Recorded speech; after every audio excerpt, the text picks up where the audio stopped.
اور تم کیسے کفر اپناؤ گے جبکہ اللہ کی آیتیں تمہارے سامنے تلاوت کی جاتی ہیں اور اس کا رسول تمہارے درمیان موجود ہے؟ اور اللہ کی سنت یہ ہے کہ جو شخص اللہ کا سہارا مضبوطی سے تھام لے وہ سیدھے راستے تک پہنچا دیا جاتا ہے۔ اے ایمان والو، دل میں اللہ کا ویسا ہی خوف رکھو جیسا خوف رکھنا اس کا حق ہے، اور خبردار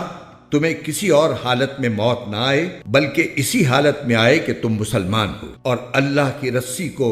مضبوطی سے تھامے رکھو اور آپس میں پھوٹ نہ ڈالو، اور اللہ نے تم پر جو انعام کیا ہے اسے یاد رکھو کہ ایک وقت تھا جب تم ایک دوسرے کے دشمن تھے، پھر اللہ نے تمہارے دلوں کو جوڑ دیا اور تم اللہ کے فضل سے بھائی بھائی بن گئے، اور تم آگ کے گڑھے کے کنارے پر تھے، اللہ نے تمہیں اس سے نجات عطا فرمائی۔ اسی طرح اللہ تمہارے لیے اپنی نشانیاں کھول کھول کر واضح کرتا ہے تاکہ تم راہ راست پر آ جاؤ۔